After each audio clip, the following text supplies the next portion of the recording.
Assalamualaikum warahmatullahi wabarakatuh.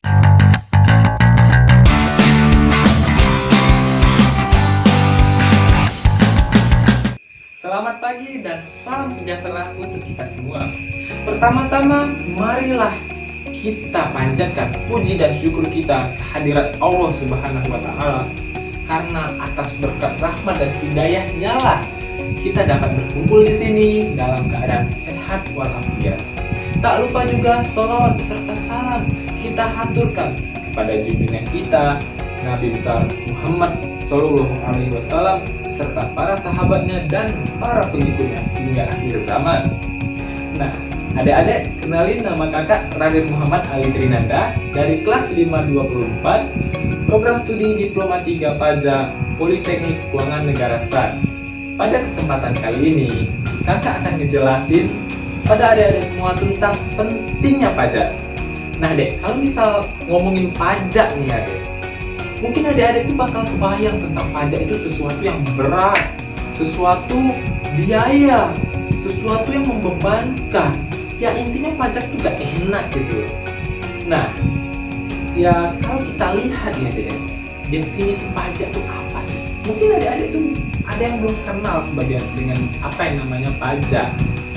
Mari kita baca undang-undang tentang ketentuan umum dan tata cara perpajakan.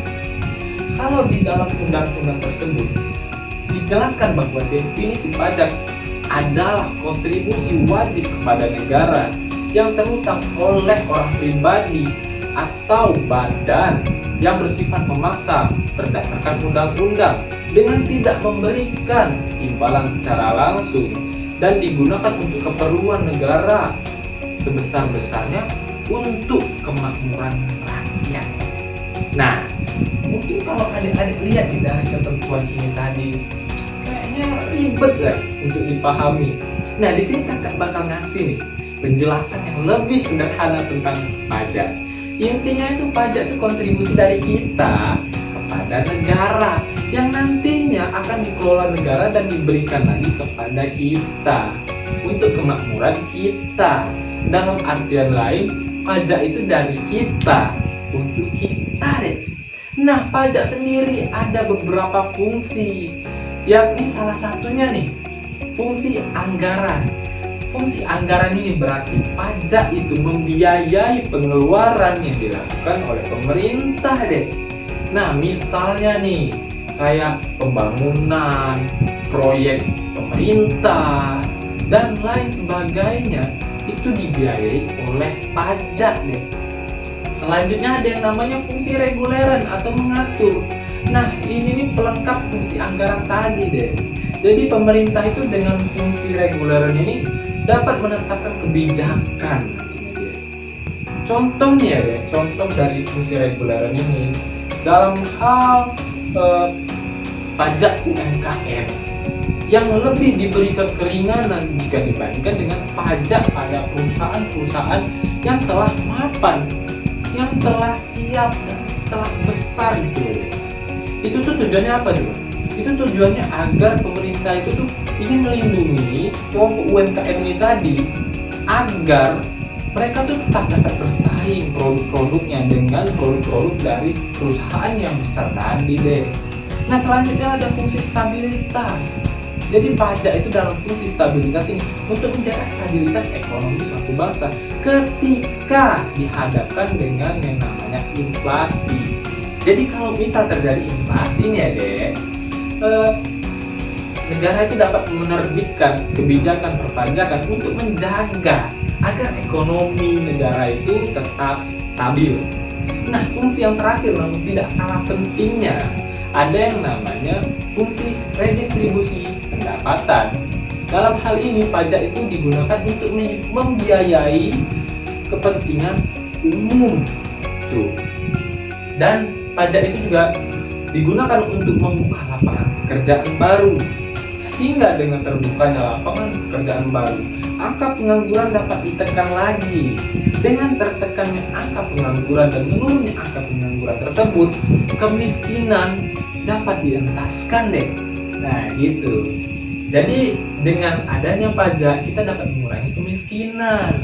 Nah, dengan berbagai macam fungsi pajak ini tadi, tentunya akan memberikan berbagai macam manfaat dong. Nah, kalau kita lihat nih deh, manfaat-manfaat pajak itu.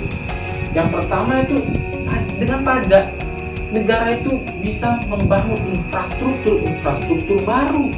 Misalnya kayak yang kita udah tahu, MRT di Jakarta, atau kayak misalnya pembelian alutsista oleh TNI. Itu kan dananya dari pajak, dan dengan pajak itu juga dapat membiayai beban-beban kayak membiayai pendapatan ASN atau TNI dan Polri. Itu dari pajak, bebannya dari APBN, dan APBN itu pendapatannya sebagian besar dari pajak. Nah, selain itu juga manfaat pajak itu, dengan adanya pajak itu dapat melindungi kayak pelaku UMKM atau kayak produk dalam negeri dari ancaman produk impor gitu. Jadi kalau pelaku UMKM tadi itu dilindungi oleh negara agar tetap dapat bersaing dengan perusahaan-perusahaan yang telah mapan, dan produk-produk dalam negeri ini tadi dilindungi oleh negara agar tidak kalah saing dengan produk impor. Itu caranya gimana ya? Caranya dengan perlakuan perpajakan, dengan perlakuan keringanan pajak gitu loh. Nah, selain itu juga dengan pajak kita dapat menghindari dampak dari inflasi, dan stabilitas ekonomi dapat tercapai. Dan dengan pajak kita dapat mengurangi angka kemiskinan, kita dapat memakmurkan masyarakat. Bahkan nih deh, kayak kita tuh bisa merasakan manfaat pajak dalam hal-hal kecil dalam kehidupan kita deh. Contoh nih, kalau kalian keluar, kalian itu lihat jalan itu tuh dibuat oleh pemerintah dengan menggunakan apa coba? Dengan menggunakan salah satunya dari pajak deh, dananya itu gitu. Kayak guru-guru SMA negeri misalnya, itu beban untuk membiayai gajinya itu dari mana coba? Salah satunya dari pajak deh. Atau bahkan kalau misal orang tua adik itu ada yang bekerja sebagai ASN atau TNI atau Polri, itu tuh pembayaran gajinya itu menggunakan beban APBN, yang mana biaya APBN itu tadi itu didanai sebagian besar oleh pajak. Nah, dari sekian banyak manfaat dari pajak, manfaat yang paling penting adalah dengan pajak kita mampu membangun Indonesia menjadi Indonesia yang lebih baik lagi. Nah, sekian pemaparan tentang pentingnya pajak dari kakak. Apabila kakak terdapat kesalahan dalam penyebutan dan lain-lain, dalam penyampaian dan lain-lain, kakak mohon maaf. Kepada Allah saya mohon ampun. Wabillahi taufiq wal hidayah. Wassalamualaikum warahmatullahi wabarakatuh.